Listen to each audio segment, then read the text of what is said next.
Well, good afternoon, everybody. It's so great to see everyone joining us.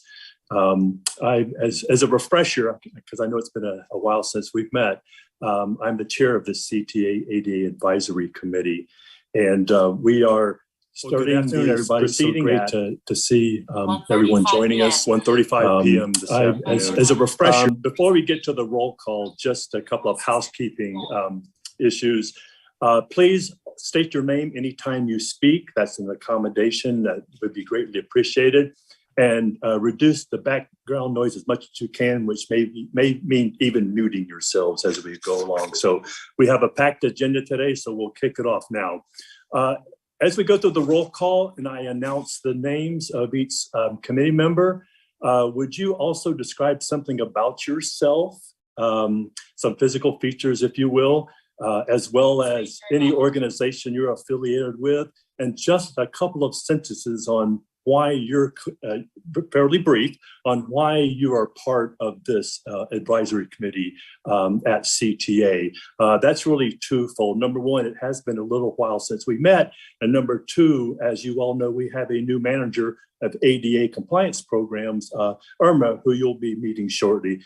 So with that said, we'll go through the names one at a time. We'll start off with Mary Abramson. Mary? Hi, I'm Mary. I'm a white woman with brown hair. I'm a very short person. I've been visually impaired all my life. I'm here representing myself and people who are blind and visually impaired. I have been using public transportation all of my life, but most of that time was in the suburbs. So the last few years that I moved into the city, I've been mostly using the CTA, and I'm here because to me, public transportation represents independence. I'm just not accustomed to having to wait for cabs and friends to help me do stuff. I like to go when I want to go.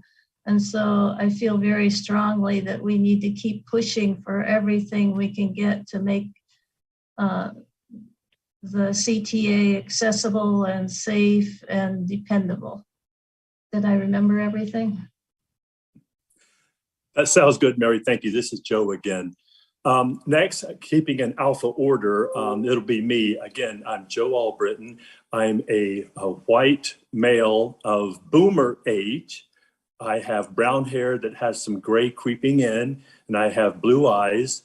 I am not affiliated with any organization at the moment. However, I was up until last year employed at the mayor's office for people with disabilities in Chicago for the previous 26 and a half years. I have a visual impairment myself, but I'm an advocate for people with all types of disabilities. So that's my story briefly. Next, someone who asked Pam Berman to speak.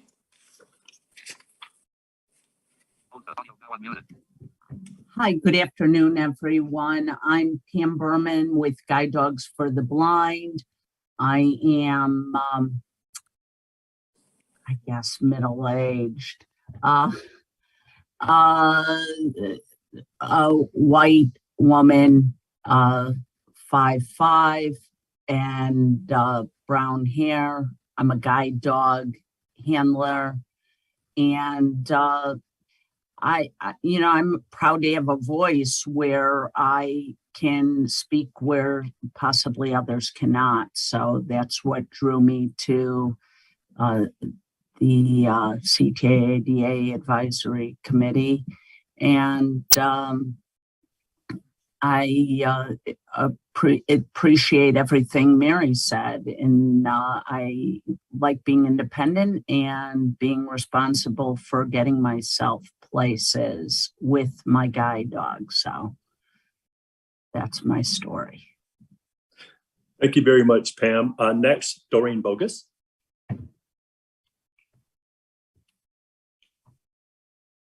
Hello, Doreen Bogus, City of Chicago, MOPD, Mayor's Office for People with Disabilities. I'm sitting at my work desk, hair pulled back into a ponytail. I'm wearing a bluish purple shirt. I've been here with MOPD on the CTA committee. I've been on the CTA committee about a year now, and I am working on the committee to stay up to date on accessibility pertaining to public transit with the CTA in the city of Chicago and wherever CTA extends, as well as to provide feedback and, anything else pertaining to accessibility and usability for people with disabilities, all types of disabilities. Thanks, Doreen. This is Joe again. Next, Whitney Hill. Hi, everyone. My name is Whitney Hill, pronouns she, her, hers. I'm an African-American female with short brown hair, and I'm wearing glasses with gold rim and a dark blue sweater and some dangling earrings. Boring backgrounds, just white behind me.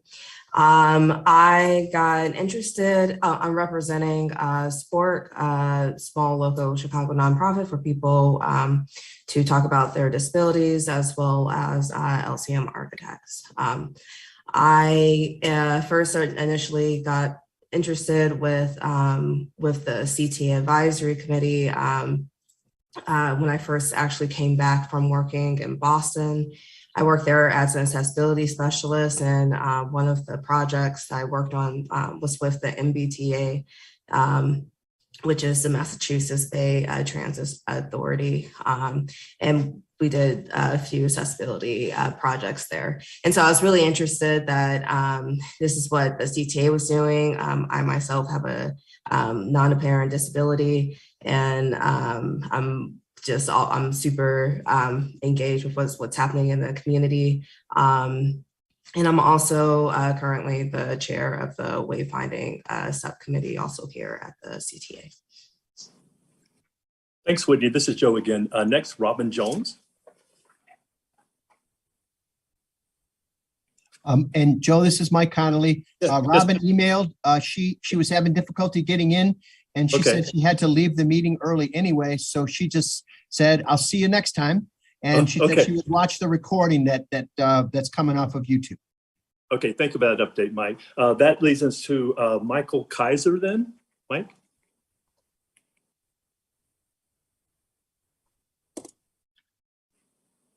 And I haven't seen Michael Kaiser on the meeting, so he may not be able to attend this afternoon. Okay, thank you for that update again, Mike. And the last council member who I think has he's most appropriately named to be on this CTA advisory committee because he has two L stops, Howard Wilson. Howard?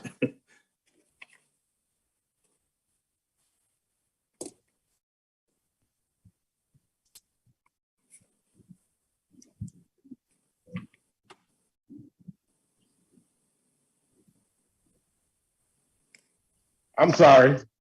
I didn't know I was muted. Can you hear me now? Go ahead. Because I made a joke and nobody laughed. So I was like, wow, what's happening? No, I said, thank you for an introduction. I thought I was the last person, but I was like, where is he going with that? Yeah, Howard Wilson, yes, two L stops on the red line. I'm a member of the National Federation of the Blind. I'm not representing them on this board, but I am a member. I am a former employee with CTA. I worked for CTA for 2 summers quite a while ago when I was in college as a bus driver. I'm currently, I have no vision, but I went from 2010 vision better than 2020 to low vision to no vision at all. And throughout all that time, I use public transportation. So that's one of the reasons why I was thought it'd be a good thing for me to take part, in the board. I'm a Black male, about 5'8", and bald. I think I'm a boomer. I'm 1964, so sometimes they include me, sometimes they don't, within that in that age range. Oh, and since last time we met, I'm a martial artist. I do judo, and I received my Nidan, my second degree black belt in judo as well. This is Joe again. Thank you very much, Howard. It looks like yes. I'm sorry, this is Whitney. Michael Kaiser sent a message, and it says that he's going to be logging on. He'll try to log on if possible, but it will be later. Okay, thank you for that update, Whitney. This is Joe again. I appreciate it very much. So at this point, I don't think we have quite a quorum, just FYI for everyone. Next was from CTA, non-advisory council members, Mike Connolly. Yes, Joe, this is Mike Connolly. I'm a white male, definitely a boomer vintage, and I'm wearing a white shirt. I have brown hair and round glasses. I'm in my office with some plants in the window there behind me. I started in this industry 50 years ago as a bus driver and worked my way through a number of things, ran a bus garage and have worked in different positions, been with CTA for 20 years and have really enjoyed my time working with this ADA advisory committee. So I'm always glad to join this meeting and to advance the interests of public transportation for all, because access to me is important all across the industry. So thanks, Joe. Thank you, Mike. This is Joe. Next, Elsa Rodriguez. Hello, Joe. Thank you. This is Elsa Gutierrez, and I'm a Latina, short bob hair with glasses, wearing a blue suit jacket. I'm the VP of Scheduling and Service Planning. I've been at CTA for almost, let's say, 18 years, and in the planning department.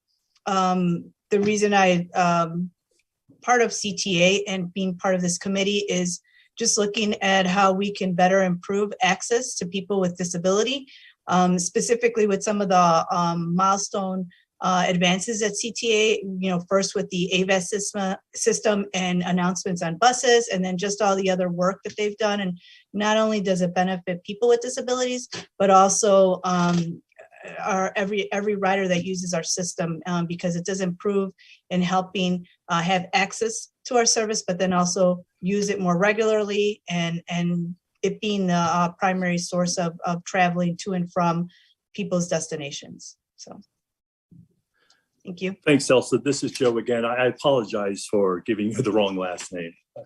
Sorry about that. And last, and a special welcome to Irma Gomez Vieira, is the new manager ADA compliance programs. Irma. Thanks, Joe, and hi, everyone. I am Irma Gomez Fierro. I'm the new manager of ADA compliance programs here at CTA. I use she, her, hers. I am a white Latina millennial. I'm currently wearing a black blouse and black cardigan. I have brown hair, brown eyes, and I'm wearing these kind of hopefully trendy looking, hexagon looking glasses. I was born and raised here in Chicago, so I've been a CTA rider my whole life. I am also a powered wheelchair user.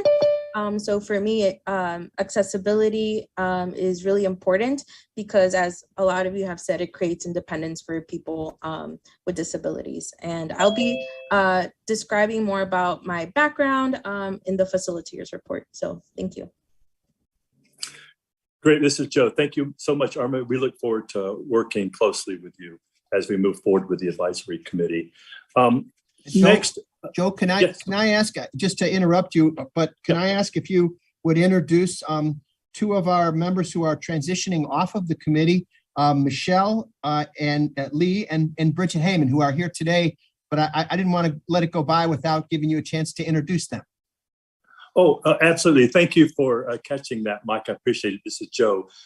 Yeah, since we didn't have our last quarterly meeting, it actually was the last session for two of our very valuable committee members, Michelle Lee, who is my recent vice chair, and Bridget Heyman, who is the head of our Safety Training and Technology Subcommittee. So we're going to miss you guys. Thanks for all the hard work that you gave towards the committee.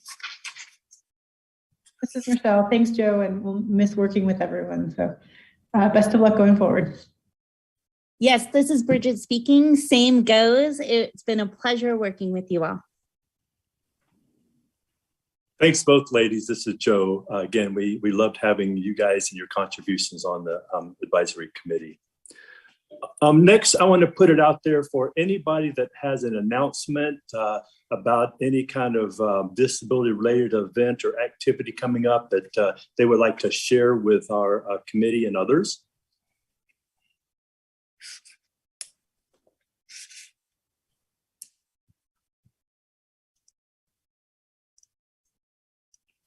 That seems no. Okay. So next agenda item has to do with the minutes. As you probably know, the minutes were not sent out in advance.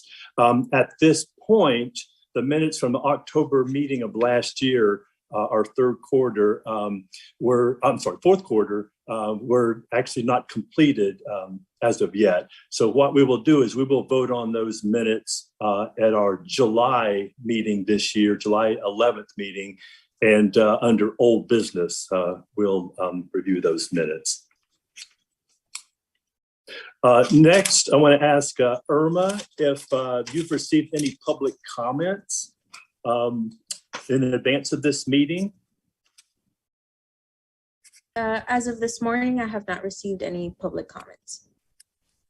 Okay, all right. Thank you very much, Irma. This is Joe again. Next, we want to move to the phase on the agenda where we have presentations by CTA staff. And first up, Mike Connolly will be providing us an update on the mask and vaccination policies as it relates to ridership and CTA. Mike? Sure, Joe. Thank you very much. You may have been reading about this, but the current mask requirement for public transportation runs through next Monday, April the 18th. We expect guidance this week from the Transportation Security Administration and the Federal Transit Administration on whether there'll be a continued requirement or on a change to or a reduced requirement. So we'll keep our ears open for that, but we expect to hear something within the next 5 days or so on whether that will be continued or whether it'll be altered and changed. You may be aware it's in effect today for all buses and trains and airplanes as well. All public transportation providers have a mask requirement.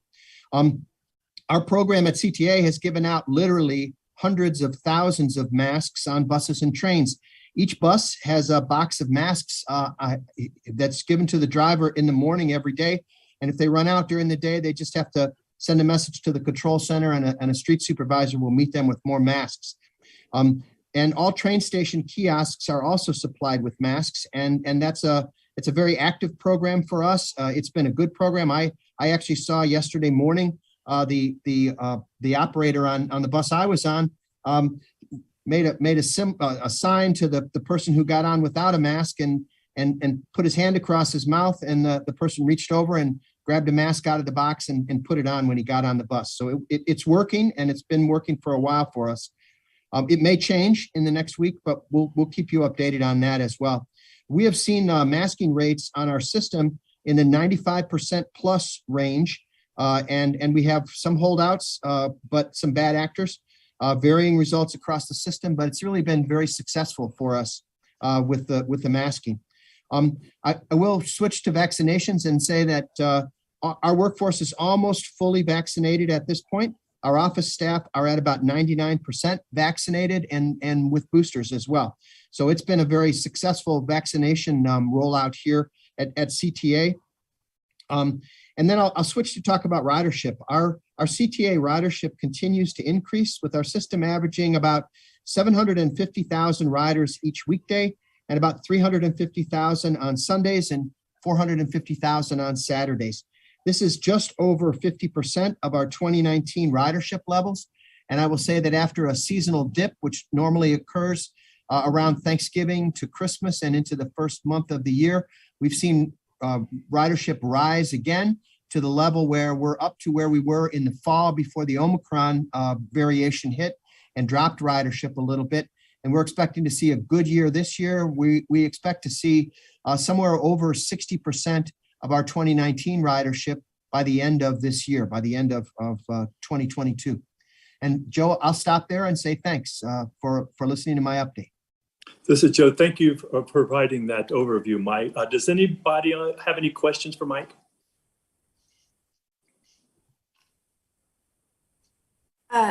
Yes, this is Whitney. So I know you said that it's still hard to say how long, with depending on the mandates, how long the mask program will last. And I'm guessing that that's going to affect how the mask kiosk and how often masks are supplied to the public. Is that correct?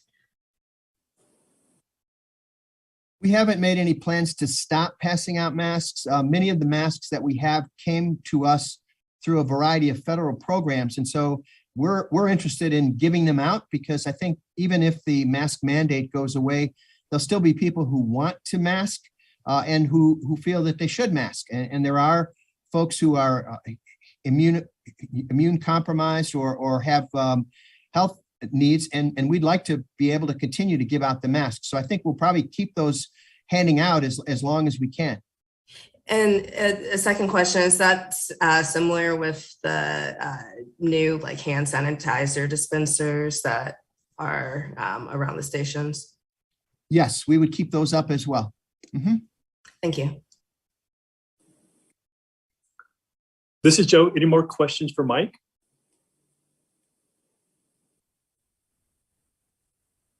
If not, we'll move on to the next agenda item, which is a very timely and very crucial issue having to do with the security measures being put in place by CTA. We're happy to have Kevin Ryan here this afternoon to tell us more about that. Kevin? Good afternoon. My name is Kevin Ryan, Vice President of Security here at the CTA. I've been here almost 3 years now. Just to give you a little bit of my background, previously to being here at the CTA, I spent 32 years with the Chicago Police Department. I retired as Deputy Chief of Area Central, which basically covered from Fullerton south to 87th, from the lake to Harlem. I was in charge of most of the special events in the city, most of the protests. Up until when I left, we had 4 years of consistent crime reductions in the area. So we are very proud to have worked with the people I worked with. I had a really good team and we're very successful. Now, since I've been at CTA, obviously we're having some issues. A lot of the issues involve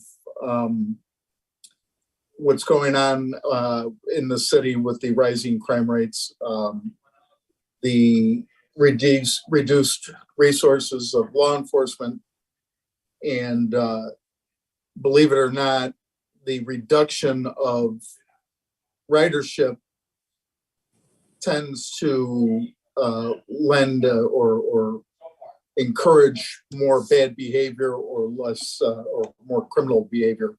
Less people around, less eyes, less people engaged in positive activity often results in negative activity. That being said, we have the President Carter is committed to expanding the security coverage of our private security.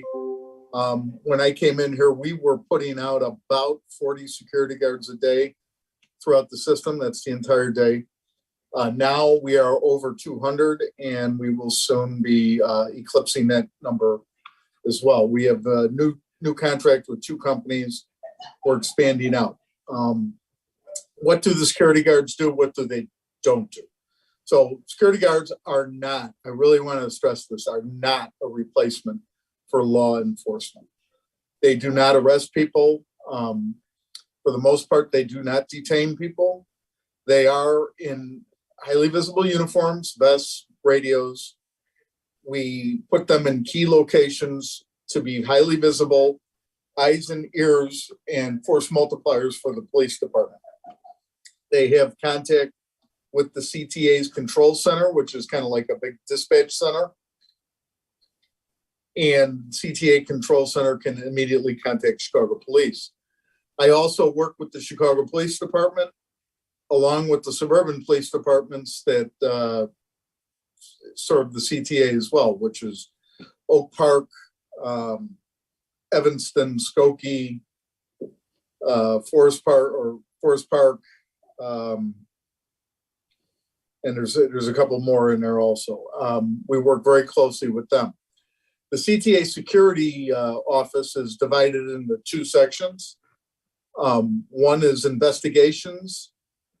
The other is facilities. Facilities is what covers the security guards, as well as CTA garages, where bus rail repairs are done, yards, that things along that nature. The investigations group are all former law enforcement.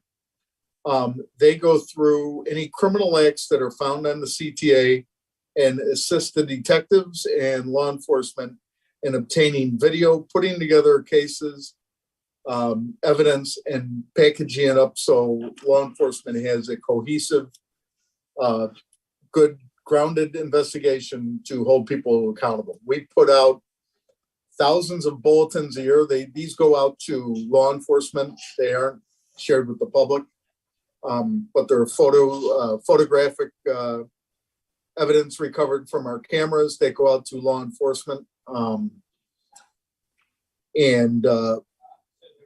So law enforcement can target and get these targeted criminals off the system.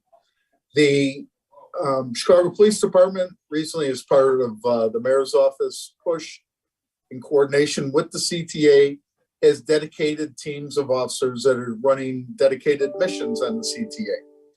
To the extent that that's going on, arrest activity on the CTA is up tenfold from last year. We're still having some challenges, but it's hopeful that this will continue. And as more security personnel come out, the private security personnel come out, we hope to be able to impact crime as a whole as we move forward. Kind of getting back to what I said about the reduction in ridership pre-pandemic and post-pandemic. So pre-pandemic, we are still down about 50% in crime across the board from what we were experiencing post or pre-pandemic, I'm sorry. That being said, a lot of the activity going on is happening late at night in the subways with groups fighting amongst each other or targeting people out at those times. To address this, we have moved private security into most of the subway stations right now, and we will be probably getting them in every subway station probably within the next month or so, after, I would say, 7 p.m. at night is where the biggest activity. We are also moving to try to get personnel riding trains. Bus remains a challenge for private security. That is best handled by the Chicago Police Department.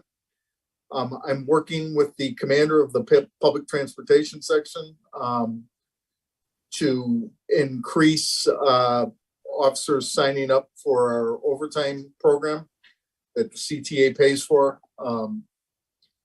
Right now, it can be challenging because of department mandated overtime that takes the officers elsewhere, but we are working to come up with some creative scheduling with that.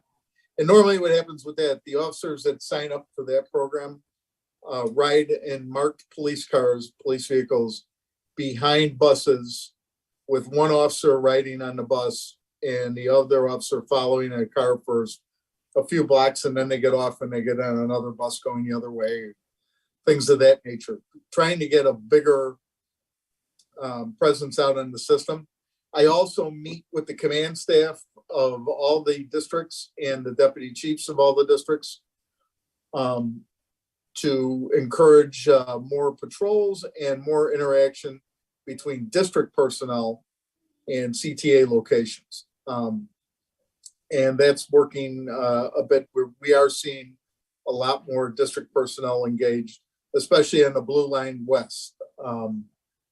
That kind of sums up just kind of a high level overview of what we're doing right now, where we're kind of headed. And I'd be happy to answer any questions if anybody has any. Kevin, this is Joe again. I have a quick question. Is there a percentage of sort of obvious security, meaning uniform versus undercover, that's out there with the public transit system? We, the private security, we do not use undercover private security. The Chicago Police Department does have some undercover elements, but they don't release how many or percentages of like that. That's kept kind of close to the vest.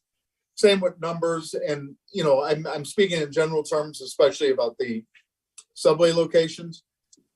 We don't really release that in media circles because I don't want to say, hey, we've got security from here to here. If you're a bad guy, go here. So that's why we don't really post that. Same with the police department. This is Joe. Thanks, Kevin. Any more questions for Kevin? Yes, this is Mary. So this is near and dear to my heart because my station that I usually use is the one at Roosevelt and State Street where there was that stabbing at 6 p.m. I think it was last Friday night. So if I had been there, could I have expected any help from like the customer service agent or, Absolutely. whatever? So just so you know, not to make light or not light of it, but that incident was two groups fighting with each other. It didn't involve any non-people involved in that.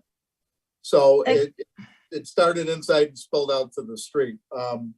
As far as help by the CSA or the security, we did have security there. They were getting on post as that incident was occurring outside. But what is it you mean by what type of assistance? Because as a blind person, I could have easily wandered into the midst of this fighting and not realize it until it was too late. So, it's very scary to know how to avoid those kind of situations, even though I might not even be the target. Yeah, I would think if somebody saw you headed that way, that somebody would steer you clear of it. Our CSAs do really good work there. They're pretty observant for that type of thing. That was very loud too. You would have heard that coming from a long ways away. It actually wasn't in the mezzanine for too long. It shifted outside pretty quick. But to answer your question, yes, somebody I would think would see you if they saw you headed that way, would steer you clear of the event. So basically the CSA just stays in their kiosk and watches when all this is going on, or what? No, I'm not in charge of the CSAs, but I can tell you that they do walk around. They do look around. CSAs are not equipped or to handle fights and stuff like that. If they see something illegal going on, they call the control center, which calls 911. I see. There's almost always police very close or in that station. That's a very heavily patrolled area. As you know from using it, it's very busy, especially 6 o'clock on a weekend night. There's almost always police out on Roosevelt at least. And the public transportation section has kind of beefed up their coverage of that station as well. And like I said, we do have security personnel in there in the evening hours. There's a good contingent of them in there.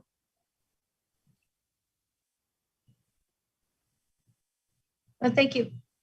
You're welcome.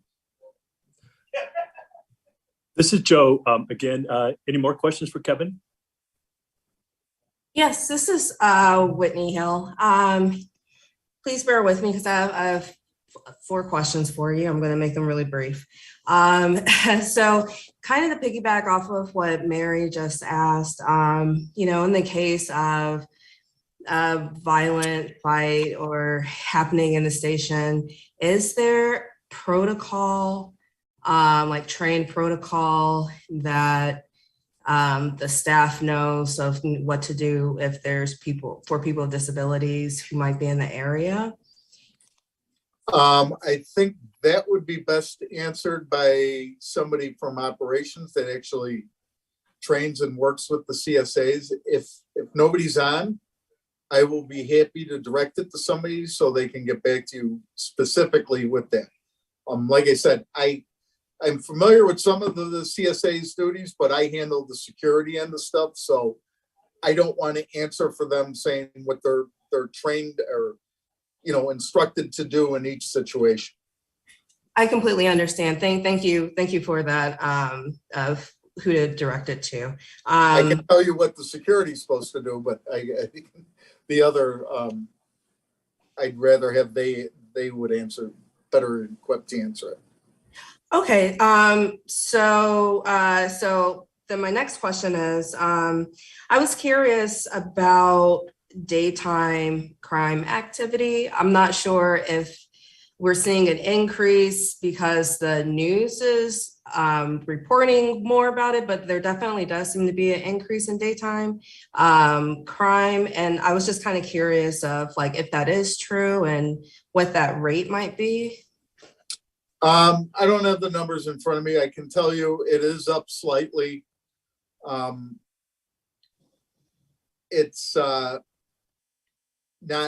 most of our bigger problems are later in the afternoon into the early midnight hours.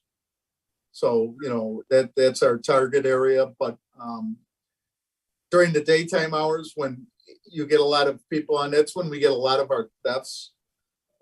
People leave their phones next to them or a bag, not paying attention. Things of that nature are our biggest challenges. So like petty crimes? Pardon me? Like petty crimes? I don't use the term petty crime because it's not a petty crime to anybody that has it happen to them. It's usually theft. So it's a lot of crimes directed towards property instead of like robberies, which is the use of force to gain property. So there is a slight increase. It's not huge numbers, but there is a slight increase. But it's we're focusing right now on the violent crimes, and the police department does have a lot of pretty decent resources during the daytime. So if there's spots that you're concerned about, I can give you my email, and I'd be more than happy to look into it and see what's going on there. Thank you, and I would appreciate that. Thank you.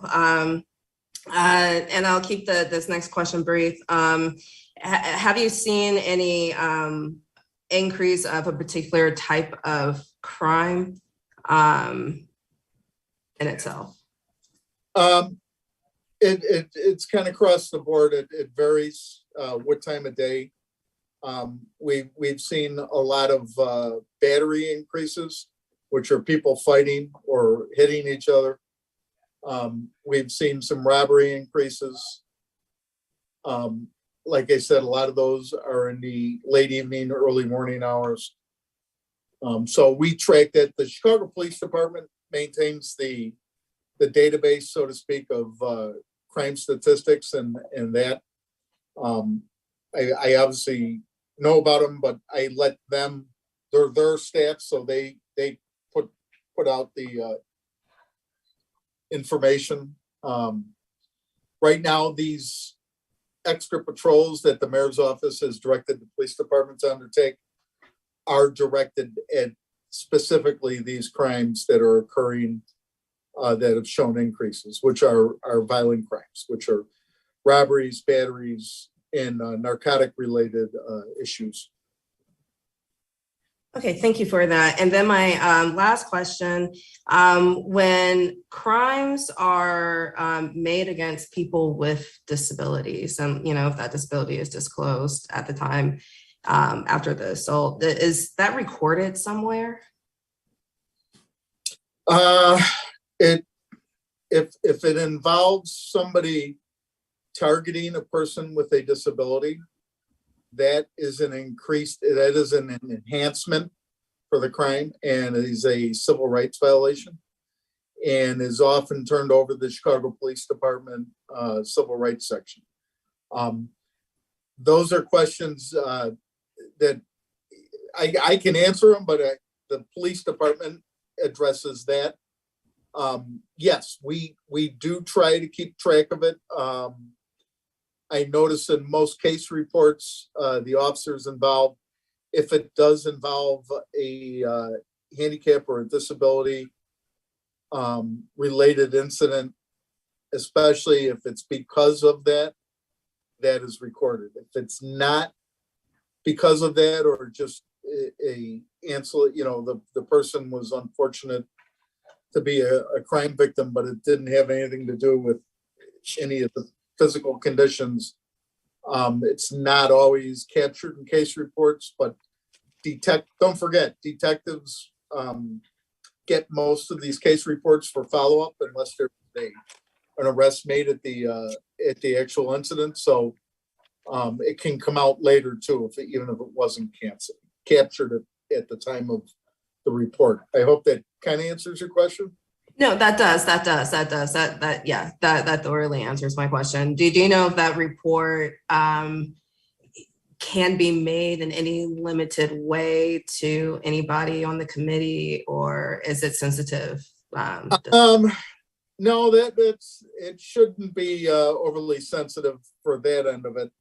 I would suggest going through the police department,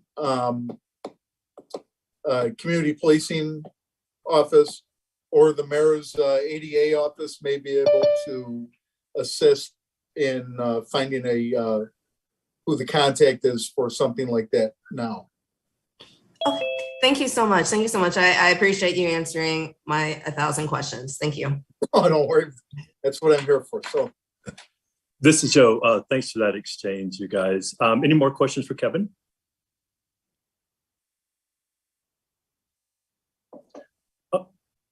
Kevin, this is Joe. I do have a question, sort of a one-off of what we're talking about. It has to do with bus shelters and the homeless. I'm seeing more and more people that seem to be homeless, not just in the bus shelters, but with carts, shopping carts and clothes kind of piled up. And I could see where that could be an issue if someone in a wheelchair is trying to use that space in inclement weather, or someone that's blind. Who should we call if we see a situation like that? You can report it to CTA. 311 also. Just as a note, bus stops and bus shelters are not controlled or maintained by the CTA. Those are actually controlled by Chicago Department of Transportation. As you can imagine, there are people on both sides of the argument here about removing people from the bus shelters. There's certain areas where community groups want them to be left alone, and obviously it doesn't really help transportation or the overall neighborhood allowing people to live in a bus shelter. So it's kind of a CTA caught in the middle. When we do get complaints, I often get referred to them. I refer people to CDOT, but I don't just ignore it. I call the district. I ask to see if there's anything they can do. Ultimately, homelessness is not a law enforcement issue, but sometimes law enforcement is in the best position to mediate the situation.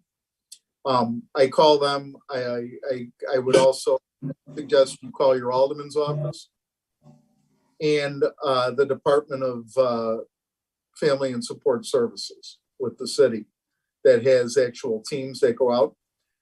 As a side note, the CTA does work with Night Ministry on our rail lines to address homeless subjects on our rails, to offer assistance, medical care, and hopefully get them out of using the CTA as a sleeping area. Doesn't always work, but we do partner with other agencies to try to address it from a more service-driven level than an enforcement level. Okay, thanks, Kevin. This is Joe. Any last questions for Kevin? If not, Kevin, thank you very much for your presentation and feedback. Thank you. And if you maybe get a hold of Elsa, can give you my email address for anybody that thinks of a question that may come up, or I'll just give it out. It's K Ryan, K as in King, RYAN at transitchicago.com.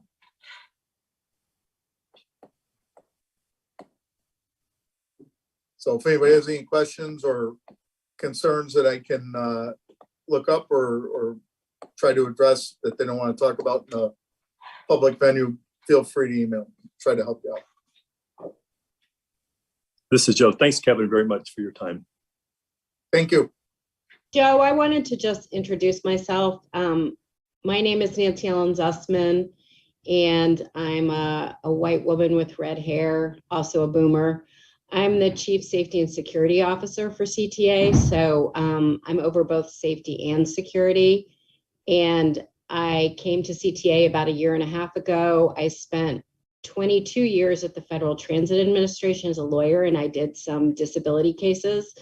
So I come with a background in transit, an extensive background in transit, and I'm well aware that there are special issues that impact those with disabilities that are trying to navigate public transit. And I just wanted to let you all know that safety and security is well aware of that. And we are trying to work on solutions, hopefully, and mitigation that will address some of your additional challenges. So that's all I wanted to say.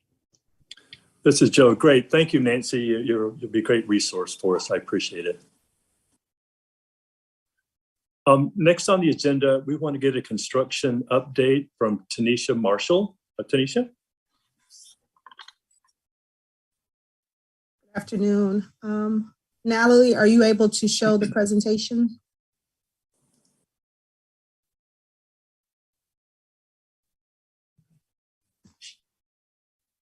Right. Good afternoon to the members of the ADA Advisory Committee, active participants, and listeners. I am Tanisha Marshall, the Vice President of Capital Construction here at CTA. I will be providing you an overview of the All Stations Accessibility Program, an update on the Phase 1 locations, and next steps as we move into Phase 2 planning. As background, in 2016, CTA established a working group that consisted of representatives from the Chicago's Mayor's Office for People with Disabilities, the Chicago Transit Board, personnel from various CTA departments such as planning, ADA compliance, infrastructure, and law, as well as consultants from LCM Architects, a Chicago-based design firm that specializes in accessibility and universal design. The ASAP strategic plan was published in 2018, which included a description of CTA's proposed station concepts, associated cost estimates, and a phased implementation strategy to add new elevators, as well as other accessible features to the rail system, and to maintain and replace existing elevators in order to ensure continued accessibility. The total cost estimate for ASAP is $2.1 billion for this endeavor to make our legacy system fully accessible. Next slide.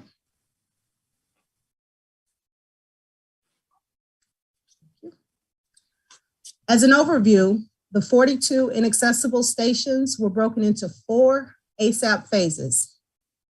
All 8 stations in the ASAP Phase 1 are fully funded and progressing forward.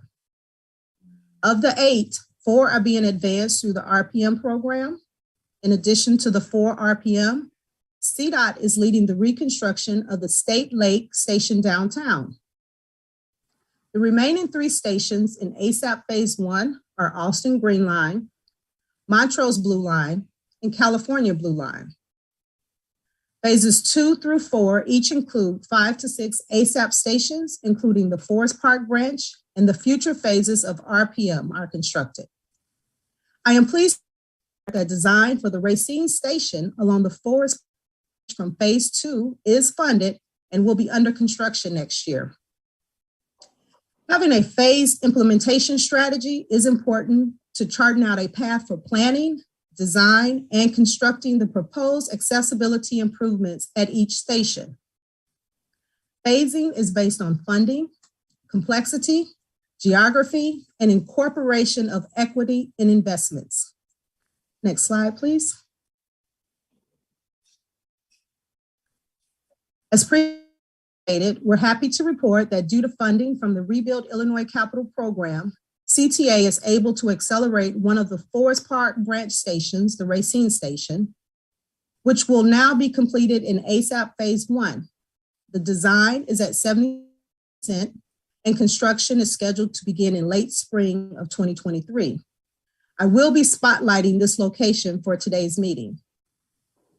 The Austin Green Line Station is a $25 million project that addresses accessibility from the street all the way to the station platform and onto the train. Modifications include the addition of an ADA compliant ramp between the street level and the station house. A new elevator will be added connecting the station house to the platform, which will be positioned on the paid side of the station house and centered between the 2 sets of stairs that connect to the platform level. This project is progressing through design as we complete our coordination with the historic resource agencies. Construction is projected to start in the fall of 2023. The California Blue Line Station is a $36 million project that addresses the need for accessibility at this station. Modifications include the addition of 2 new elevators, one on both the inbound and outbound platforms, as well as other new elements in the renovated station house to improve the accessible path. At the east end, the platform will be widened to allow space for a wheelchair to safely pass and accommodate the high volume of riders at this station. Emergency egress stairs with barrier gates will be added to enhance safety and circulation. This project recently kicked off the design phase with construction scheduled to start in late 2023. The Montrose Blue Line Station is a $23 million project that will improve the station's vertical accessibility, including improved sidewalks, crosswalks, and curb ramps, installation of 2 new elevators, and other station and platform upgrades. This project is currently in the process of selecting a design consultant and has a projected construction start in 2024. CDOT is leading the reconstruction of the State and Lake Station downtown. This station is one of our highest ridership stations. CDOT is currently advancing the design of this project. Once the design is finalized and the project is funded, construction is expected to take 3 years at a total estimated cost of $180 million. Next slide, please. So this quarter's spotlight project is the Forest Park Congress Line Racine Station. We are excited that the State Capital Rebuild Illinois funding, we can begin to make the major improvements to the Congress branch that are necessary to repair and modernize the line. Since it was constructed in the 1960s, there has been little investment on the Forest Park branch of the Blue Line, which serves the West Side communities and the major employment and health centers of the Illinois Medical District. The phase 1 portion of the project will improve the line from the downtown tunnel entrance to the Illinois Medical District station, which recently was fully upgraded for ADA accessibility. One of the major components to the phase 1 work will be the upgrade to the Racine station, which has entrances at Racine and Loomis. Currently, the station, like all original Congress Blue Line station, is connected by a long, continuous ramp to street level. At the Racine entrance, the ramp will be replaced with a full-size elevator. At the Loomis entrance, the ramp will be improved with ADA compliance landings. Also, additional accessibility upgrades will be incorporated for the entrance doors and wayfinding. Next slide, please. The new Racine Station House will provide a level pathway from the IDOT Bridge sidewalk to the ADA push-button actuated doors. In the station, there is a clear, direct, the ADA fare gate leading directly to the new elevator. The elevator is a pass-through design, allowing the user to exit through at the platform level. At the platform level, the walkway is enclosed up to the boarding area. All signage is being updated for higher visibility and ADA compliance. The stairway down to the platform level includes the high contrast yellow strip on the stair treads. Overall, the entire station will receive all new communication systems with next train arrival signage, public address speakers, and cameras. Next slide, please.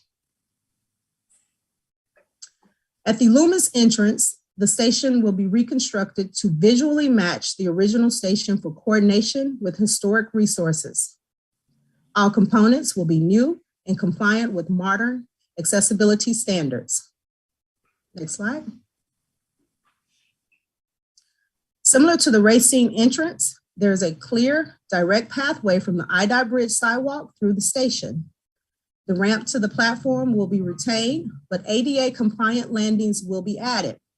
New signage and communication components will be installed. Next slide. At the platform level, the tactile edging will be replaced to the current pattern. New lighting will be installed for better visibility. All of the benches, windbreaks, trash cans, and other customer amenities will be replaced. The platform columns will be painted and a new polycarbonate canopy installed. Next slide. I left a slide there for questions, but I'll continue. Next slide, please. So the ASAP strategic plan was developed in 2018 with the goal of updating it every 5 years. CTA Infrastructure has a working group which includes members of this committee. Several meetings have been held to review items such as the goals of the program, the current standards and technology, feasibility, wayfinding, process development, how a recently improved station works, prioritization criteria, funding objectives, and implementation strategy. The updated plan is projected to be completed by late spring of 2023. Next slide. So we would like to thank this group again for your support of the Surface Transportation Program block grant that will be supporting the Austin Station renovation. We are excited about the upcoming opportunities, especially led by Senator Duckworth, to expand the ASAP program through additional funding. CTA will continue to apply for additional funding and to work with the federal affairs team and elected officials to identify dedicated funding resources for accessibility improvements. Your ongoing advocacy and partnership drives our progress, and I just want to thank you. I think the last slide is questions. Any questions? This is Joe. Thank you, Tanisha, for that presentation. Any questions for Tanisha?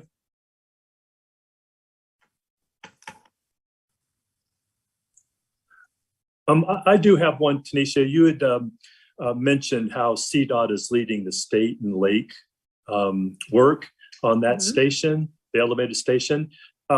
Would it be possible, you think, if we had someone from CDOT come in at another meeting and give us more details about that project?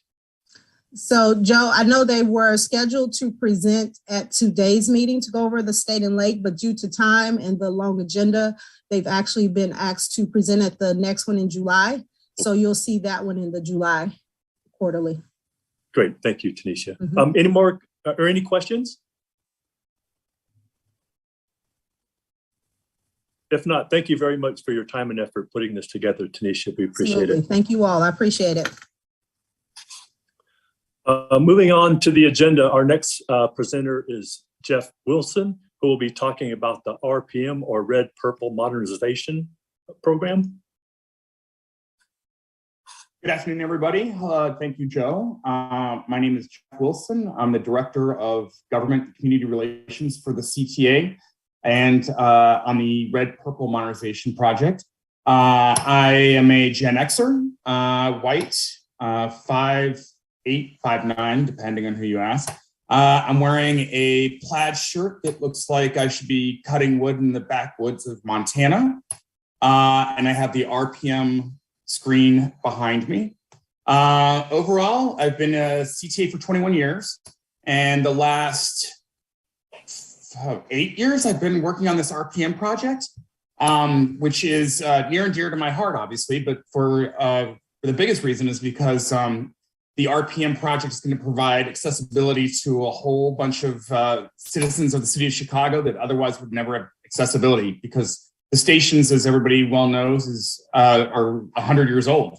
So we're rebuilding the Lawrence, Berwyn, Bryn Mawr, and Argyle stations in the north side. And to the south end of the project at Belmont, we are building, we have completed building the bridge that allows the westbound, northwestbound train, Brown Line trains to go over the red line tracks and purple line tracks that are heading north and southbound.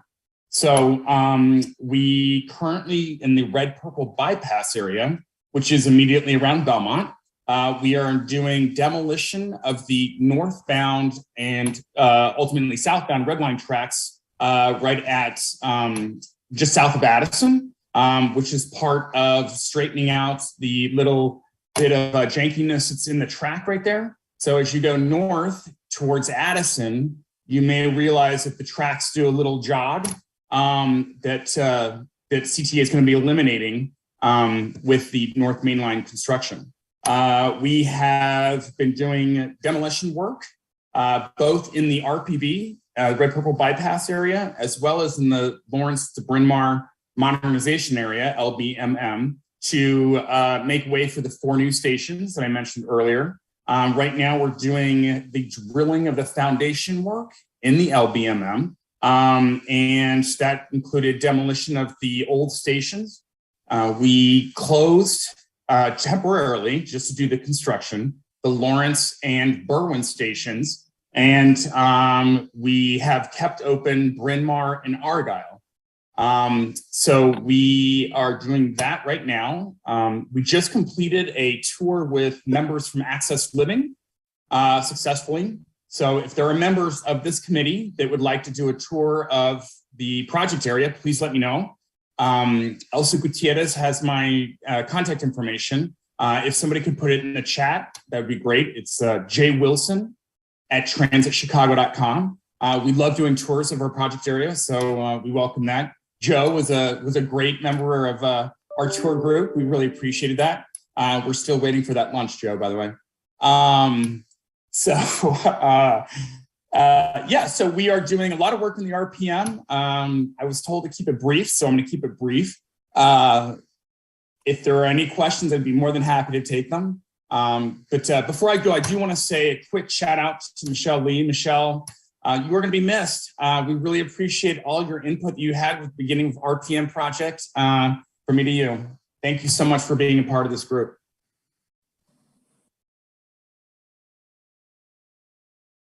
Thank you so much for that overview, Jeff. Any questions for Jeff?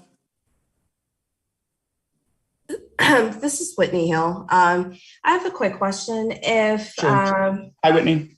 Hi, nice to meet you. Thank you so much for going over. I have a quick question. If for the tour of the project area, if during that process, if someone had input, how would that be used, or would it be used? Yeah, absolutely, Whitney. That's a great question. Actually, we did a tour with Joe and Amy Serpy, the previous manager of this program. Welcome aboard, by the way, Irma. Nice to meet you. We did do a tour, and Joe actually had a lot of comments on what we should be doing. So did Amy, with regards to station wayfinding, and also some tactile edging that was recommended that we put in the temporary station, which we did. So absolutely, Whitney, if you happen to be in the RPM area or did a tour with us and had recommendations or suggestions, by all means, we would take them back to the group and see if we can implement them. As you know, all these stations are under construction, and the two stations that I mentioned earlier that are still open, Bryn Mawr and Argyle, they are not ADA accessible. They just have components of ADA accessibility, but they are not accessible, 100% accessible. But to help during the construction process, if people have recommendations and suggestions, please, we'd love to hear them. Thank you so much. That would be great. I'm the chair of the CTA's Wayfinding Subcommittee, and we're actually going to be meeting next month. And we would definitely, we have a nice, informed group, and we would love to be able to go out and, just kind of give, test it out and give our input. That would be amazing. I'd really appreciate that, actually. Hey, thank you. Thanks, Jeff. This is Joe again. Any more questions for Jeff? If not, Jeff, thank you for your time and presentation. Thank you guys so much. I really appreciate it. Joe, thank you. Sure. Our next agenda item, actually a point of clarification for Mike Connolly.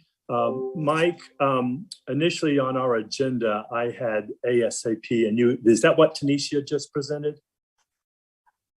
Yes. Tanisha did present on the ASAP program.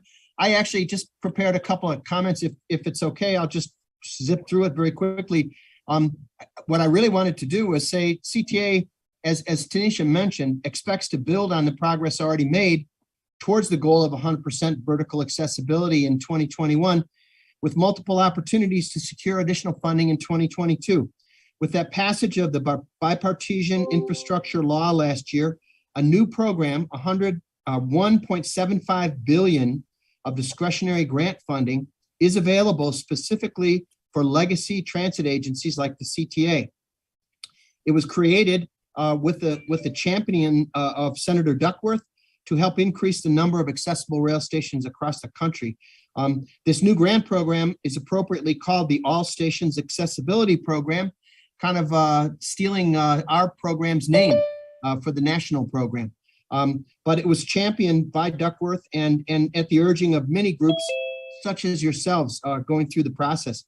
CTA, we expect that the FTA will have the program up and running this summer, at which point we will definitely be applying, as Tanisha mentioned. The program funding is for 5 years, and CTA will have 5 chances. Each year we'll be able to apply for and secure some of the funding. Aside from the ASAP grant program that the federal government has created, CTA is also working with its congressional delegation to secure congressionally designated spending, or earmarks as they used to be called, to advance our accessibility efforts. We have requested a total of $18 million in congressional designated funding from various members of the Illinois delegation. We're looking at Oak Park and Ridgeland on the Green Line, and Belmont Irving Park in California on the Blue Line, which are in subsequent phases here of the ASAP program as it was presented to you. So you got a good update on where we are and what we're doing, and the fact that we have a plan is a big point in our favor. The federal funding program that's so competitive, the first thing that they ask for is, do you have a plan? And we actually can show our plan thanks to the hard work of everybody who was involved going in, and we're likely to get that funding. So Joe, that's just an update on the legislative process, and a big thank you to the committee, because many of you and your organizations have supported us in the past with support letters, and we'll be asking for the same kinds of things in the future. So thank you, and you'll hear from us when we're getting close and we need a support letter. Okay, thanks. This is Joe again. Thank you very much for your presentation, Mike. Any questions for Mike? This is Bridget speaking. May I ask a question? Sure.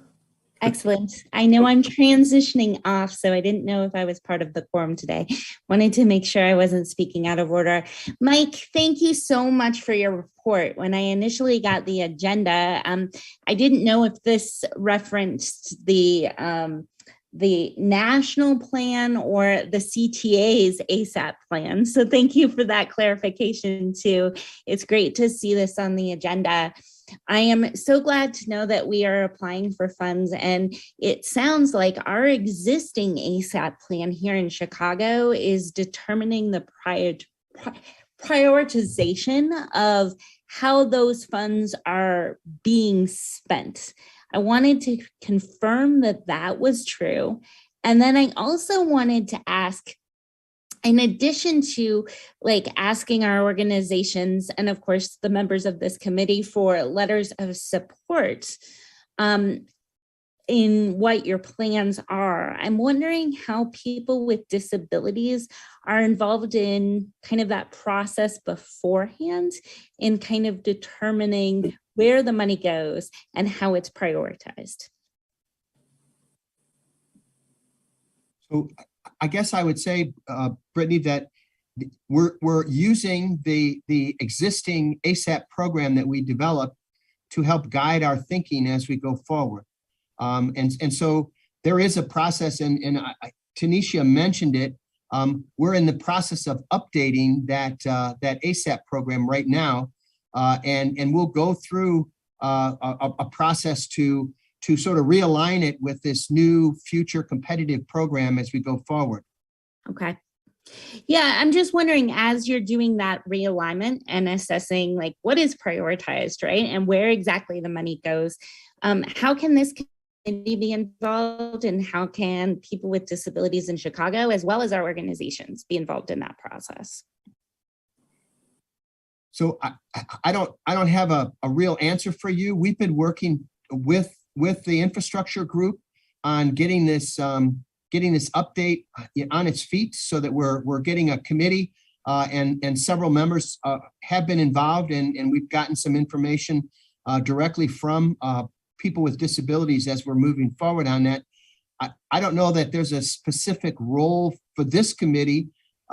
We are using, as I say, a committee to do the update in the way that we wrote that originally. So it's not, I guess it's not formally under this committee, but it is formally under a committee of users of the system, many of whom are people with disabilities as well. That's excellent to hear. Are there members of this committee on that committee as well? It might be a great connection. Yes, and we'll keep you updated on it too. Tanisha talked mostly about what we've done so far. We're really just getting that effort started. To, as she said, the intention was to revisit it every 5 years and keep it updated. I think Tanisha would actually like to speak if That's awesome. Thank you. Thank you, Mike. This is Tanisha Marshall speaking. Just to answer, kind of piggyback on some things that Mike mentioned. Yes, we have a working group, and that strategic plan book is updated every 5 years. As I previously stated, it was last published in 2018. So the working group now is working to get the new publication out by 2023, just so that we can stay on that 5-year trajectory. We do have members from this committee that also serve on those working groups, and we take into consideration all of their feedback and also some of their observations as far as when they're in the system. So we try to incorporate as much as possible as we identify locations. But it's a comprehensive list that we go through. So we have a phased approach, and it's also about funding, feasibility, location, equity. So there are several factors that are involved as far as where our next location will be. But we do have a phased approach in how to get there to make all of the stations accessible. Thank you. This is Bridget speaking. I really appreciate that clarification. I know, as someone who's transitioning off the committee, one thing I've noticed about this particular committee is often we get updated on things, but don't necessarily get engaged at the feedback stage. And so I wanted to elevate that at this moment because it sounds like there's an opportunity through the working groups that you have going on to get additional input from people with disabilities and maybe think of how that's collected so that the update is as good as it can be, because how wonderful that we have this money to move our plan forward. So, as we're evaluating it, I just wanted to remind you that we're here to offer feedback as, you're looking into doing that. Thank you. Thank you. Yes, again, this is Tanisha Marshall speaking. So before Amy retired, we actually tapped into her and we were able to get some committee members here that were willing to participate on that working group. So I think we have a great number from this group that participates. Hi, this is Erin Fiorini. I'm the Director of Infrastructure Capital Program Oversight. I'm the one that's overseeing the current working group for CTA. I just want you guys to know that there are people from the mayor's office for people with disabilities on the committee. There's actually 2 representatives from there. There's also a couple people from Access Living that is also joining us. Joe Albritton is also on the committee as well. And then there's a few other people that are also involved, including one of our board members, Director Irvine. So we do have, and Michelle Lee is also on that working group committee. So we do have a lot of different people representing. The next person we definitely want to get involved with that too, to make the connection between this meeting and our working group, is to invite Irma to those working group meetings moving forward, so that there's feedback that can be given both ways, from the advisory committee and then back to us, and then vice versa. Thank you. This is Bridget. Wonderful. Thank you. This is Joe. Thanks so much for that discussion, everybody. That was very enlightening. I appreciate everyone's input. Next agenda item, we're going to talk about the Bus Stop Braille Marker Initiative. We'll hear from Jason Meader. Jason, you're up.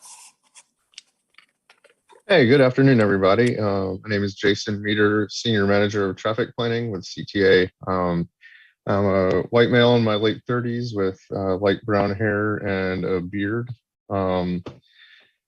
Thanks for having me. A lot of my work revolves around the siting and improvement of bus stops. So I always value the perspective of the diverse CTA riders, including those in the disabled community. So appreciate the opportunity to speak and hear from you guys. I do have a slide to share. So let me bring that up real quick. Or I think Natalie's pulling it up. Ah, here we go. This is just a visual representation kind of the tactile bus stop signs. To give a quick overview, with just a little bit of background, CTA received $475,000 in grant funding to pilot the installation of tactile bus stop signs. In the center of the slide is a photograph of one of the signs. It'll be made out of metal. It's blue with raised white lettering that says bus stop, as well as Braille lettering underneath that that also says bus stop. Due to the initial funding that we have, this will be piloted on 9 bus routes. The first 9 that will get these were selected based on lots of criteria. That includes ridership, need, community demographics.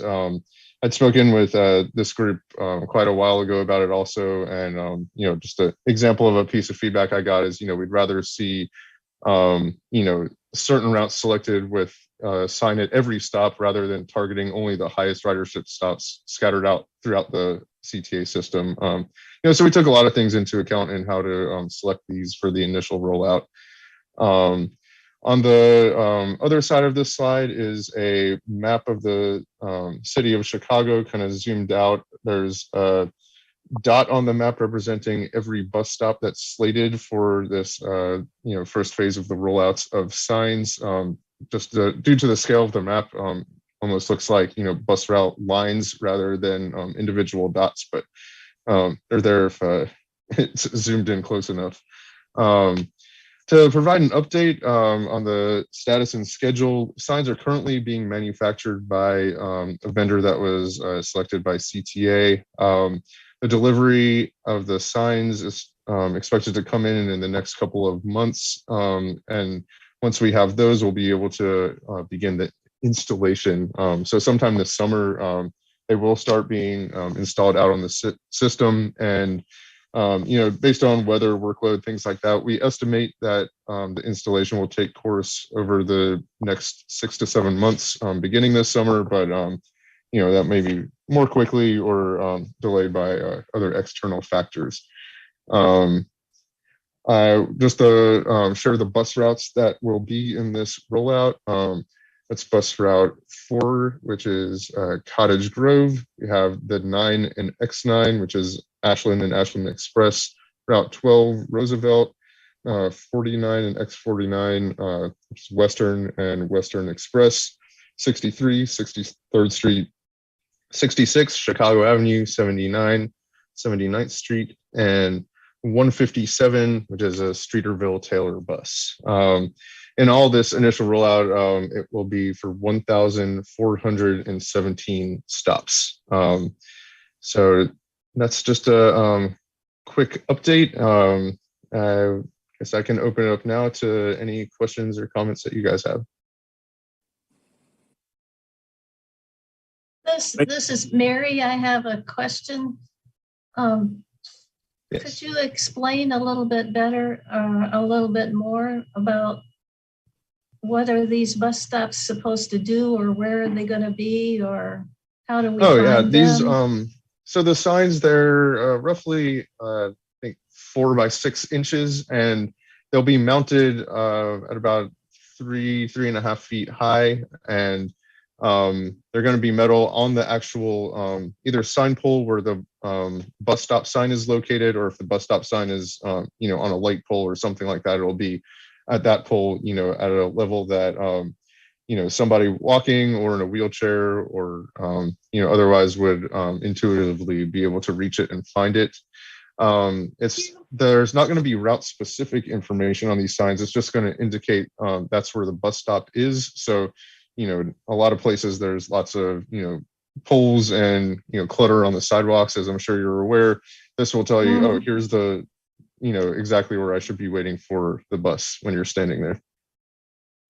I see. And is this something, going back to Bridget's question, is this something that we had helped plan or had input into?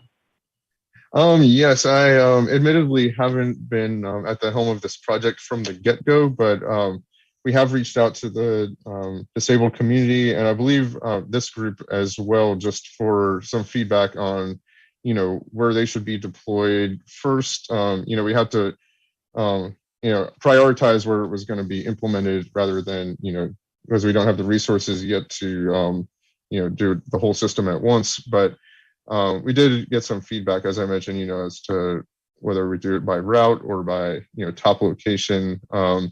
We also looked at wheelchair ramp deployment data from our bus AVAS system that is collected automatically. So, that could show us certain routes that have higher concentrations of, wheelchair use. We looked at demographics, where there are, more elderly residents in the area. We, looked at routes that serve, hospitals in certain locations disproportionately, where we expect, a higher percentage of disabled riders. But first and foremost, we, we're looking for geographic diversity throughout the city, as well as high ridership and bus frequency. So again, when having to narrow it down to just a few to start, we, really wanted to get the most benefit to the most amount of people in this first round.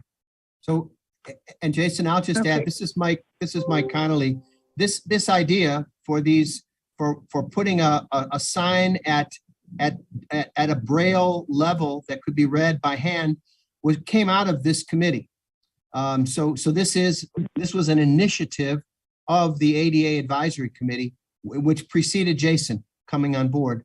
But this did come from this ADA Advisory Committee as a request to try to do something to identify which of the many poles or no parking sign poles or regulatory poles along a stretch of street, which one would have the bus stop at it. So these are the posts that have the bus stop sign at the very top, although it's 10 feet up in the air. And these will be mounted at the level where you can touch them with your hand and read the Braille on there or read the raised lettering to know that you're in the right spot at where the bus stop actually will occur, where the stop will be. So you're in the right place. So that's where it came out of this committee. This is Mary. This is Doreen from MOPD. Oh, I'm sorry. I have a couple questions about this. One, you said that they're going to say bus stop. Will it indicate the name of the bus stop? Like if it's Polk and Paulina, will it say the stop name or the stop number, or just say bus stop? That's my first question.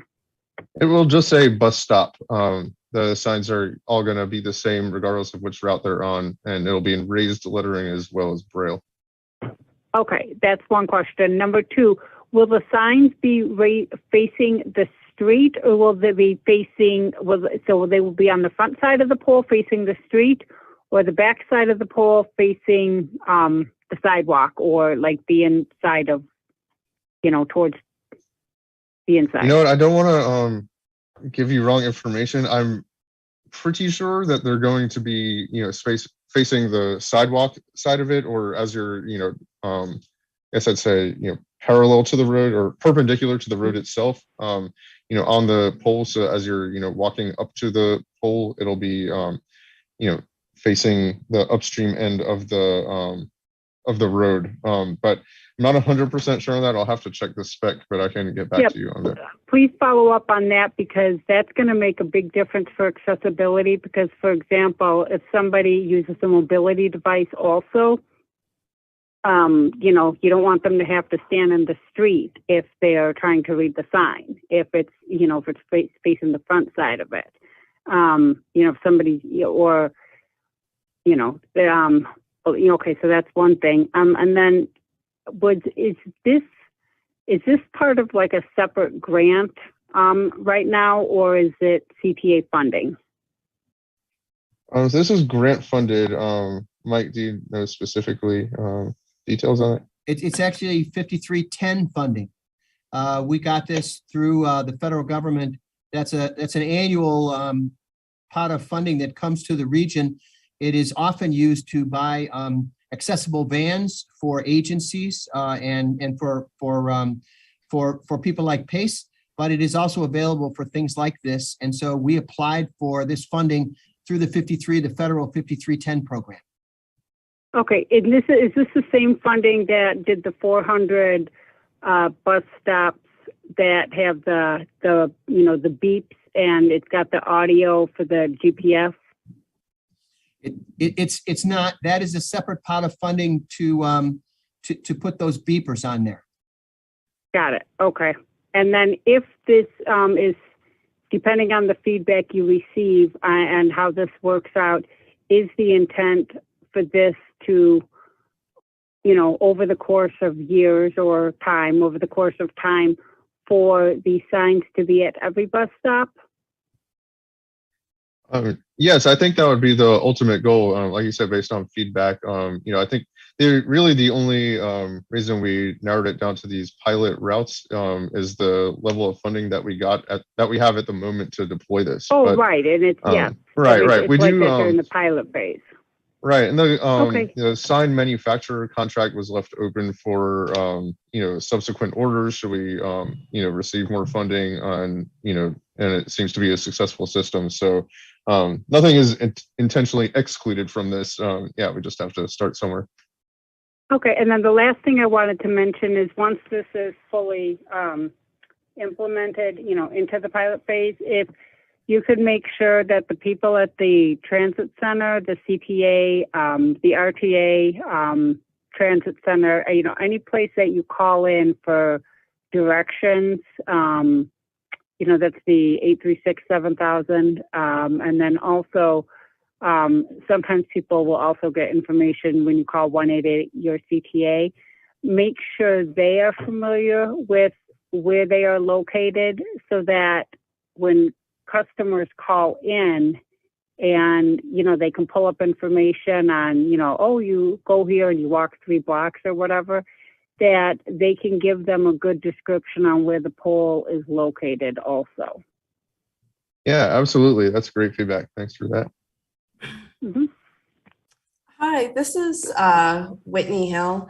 I have 2 questions. One question is to piggyback off of one of the previous questions, which is about the sign clear floor space. And I just wanted to kind of just bring up again, I guess, the importance of that. If there's there's a bus shelter and let's say a trash can, then that's going to greatly determine how much clear floor space is going to be in front of the sign to even access it, and how someone might be able to even turn to access that.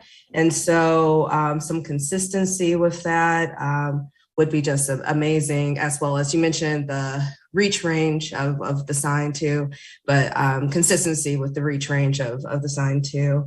And then my second question, even though I guess that first one wasn't really a question, but my next question is, I have a question about the color contrast. I see it's the dark blue with the white outline of the lettering, and then a thin white outline around the border of the sign itself. I know that sometimes there are adjacent poles that are black and dark colored. And so are there any concerns about color contrast at this point between the dark blue on top of the black with only that little bit of white distinction? Or is that something that you're hoping might come out during the pilot? I believe the initial color consideration was based on both best practices from other agencies as well as feedback. And again, that was before I kind of took the lead on this, so I don't remember the details of where that came from. But the blue was selected based on feedback and best practices. Now, of course, as this does get rolled out, we're always happy to hear what the community thinks, what works, what doesn't, and can always improve upon that. Okay, thank you. This is Joe. Jason, thank you so much for your presentation. Any more questions for Jason?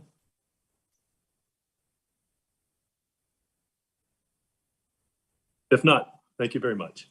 All right, thanks everybody for the opportunity to talk with you. Next, we're going to move on to the subcommittee reports. As you know, we have 3 separate subcommittees: wayfinding, which Whitney is the chair of. We have a funding advocacy, which does not have a chair, and we also have the safety, training, and technology, which does currently not have a chair either. For those subcommittees that don't have chairs, we want you guys to think about getting involved in those subcommittees, maybe even being the chair. If you have some interest, please let me or Irma know, and we could have further conversations about that. But with that said, with the wayfinding, Whitney, do you have anything you wanted to share since we're talking about subcommittees right now? Yeah, I can just quickly kind of rehash where we last left off last year with the subcommittee and where we're hoping to go moving into this summer. So we last met June 1st of 2021. During that time, we had 8 attendees and 5 guests. So it was a pretty nice turnout. Some of our guest speakers was Phil Posner, who is the Washington Metropolitan Area Transit Authority Advisory Committee Chair, and then Patrick Sheehan, who is the wayfinding lead. And so it was a really good conversation. We talked to kind of bump heads and really see what they were doing, with the WMATA was doing in terms of wayfinding and accessibility, what systems they were using, and then just kind of then go back to CTA to see what could be accomplished through the wayfinding subcommittee on our end. So some of the programs that we talked about was the ARIA programming, Naviance, and Microsoft Soundscape. I believe that during the last CTA advisory committee, I talked about that during that last meeting, about the guest speakers and everything a little bit more in depth.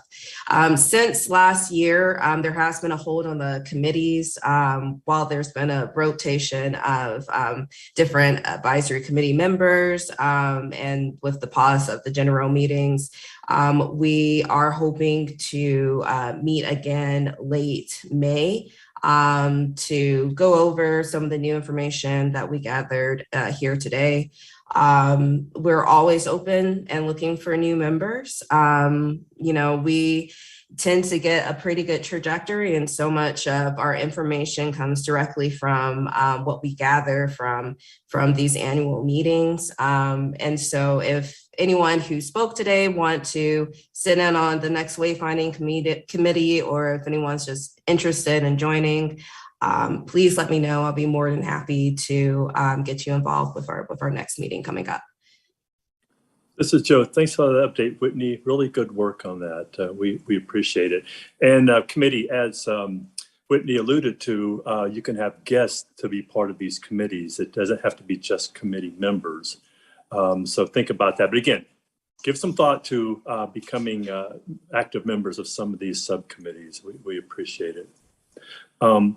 Next agenda item, Irma, you're up for your very first facilitators report. So it's all yours. Hey everyone, thank you, Joe. I just kind of want to come in here and talk a little bit about my background so that you all are a little bit more familiar with me. So as it's been stated in the beginning, I'm the new manager of the ADA compliance programs here at CTA. And I was born and raised here in Chicago in the South Side in Back of the Yards neighborhood. I am a lifelong CTA rider, and I'm very excited to be working at the CTA to continue to strive for optimum accessibility. And I was previously working in higher education at Roosevelt University as assistant director of the Learning Commons, where I accommodated students with disabilities. I worked with staff, faculty on programs related to disability awareness, and trained staff and faculty on ADA guidelines. I am a wheelchair user myself, and I have been using a wheelchair since I was about 13 years old. I'm very passionate about helping others and advocating for people with disabilities. I got my bachelor's in psychology from Roosevelt University and my master's in education from Harvard Graduate School of Education. I have 5 years working with people with disabilities and a lifetime, at least up to now, advocating for people with disabilities as well.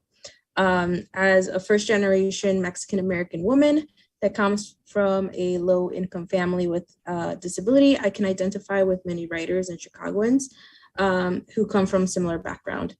I know firsthand the difficulties of dealing with everyday ableism that is present throughout the city and having to do your everyday routine regardless of the challenges or literally obstacles that come along.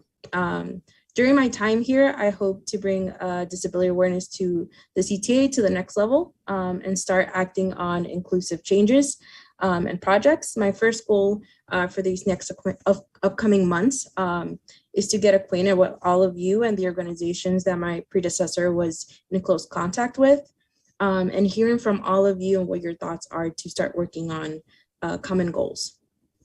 One of my short-term goals is to make updates to the ADA training materials. to make them more interactive and engaging for our employees while making sure that it's still in compliance with all the information that is needed. I think this is a very important role to have a personal connection to something that you are learning, specifically if it's new information, and to be able to make real world connections when staff is out there completing their duties, and they can be best equipped to assist people with disabilities. As we talked about today in the safety section, it's really important that CSAs know about how to help and someone with a disability if there is an emergency. So I really appreciate everyone's comments. And I'm very eager to be on board with this journey and hoping to establish a positive relationship with all of you with the common goal of making Chicago and CTA as accessible as it can be. So thank you. This is Joe. Thank you very much for that overview, Irma.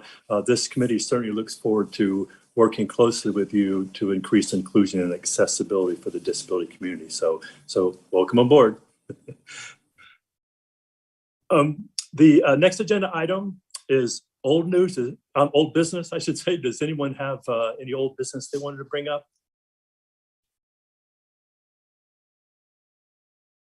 If not, we'll go on to new business.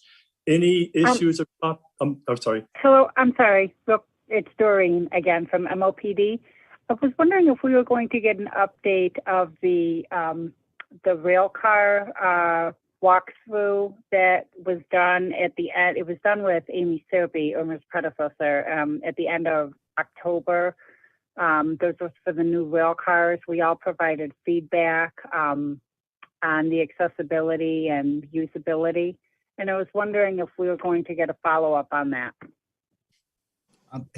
And I'll just jump in. I know Irma hasn't met these guys yet, but I did talk to our rail staff, and they're going to try to come to the July meeting, the next quarterly meeting of this committee, and we'll put that as an agenda item on there to update everybody with what came out of that show and tell meeting that we had there at Kimball Terminal, which was very well attended. It was a great opportunity for folks to actually walk around, and we had great cooperation from the trainers and the technical guys there. So we'll try to get that summarized and make it an agenda item for July. Great, because we had a lot of one-on-one sessions with the individual staff. Like they sat with each of us one-on-one, listened to our concerns, took notes, and in addition to taking our concerns, noting our concerns, there were some engaging conversations back and forth so that they were sure that they understood where we were coming from, the message we were trying to get across, what have you. So yes, it would be nice to have the follow-up, much like when we had the bus walkthrough in June. Then the reps were there in July, at our July meeting. And I know due to unforeseen circumstances, I know that, this is more of a delay, but better late than never. This is Joe. Thanks for those comments, Doreen.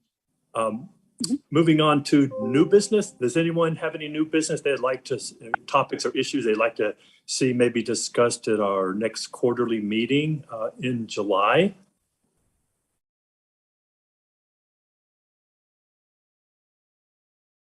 Oh, I guess not. So before we move to adjournment, I just wanted to mention a couple of things. For instance, our next two meetings for this year, it's Monday, July 11th and Monday, October 11th. We're not sure if they're going to be completely virtual or in person or a combination of the two, sort of a hybrid. So we'll certainly let everyone know well in advance on how we'll be doing those, especially the next meeting. So with that said, can I get a motion for adjournment from anyone? I motion. This is Whitney. Whitney, thank you. Can I get a second? This is Mary. I'll second that. Thank you, Mary. This is Joe again. All in favor, say aye. Aye. Aye. Any opposed? Any abstentions? If not, we are adjourning our meeting today at 3:19 p.m. 3:19 p.m. Audio now unmuted.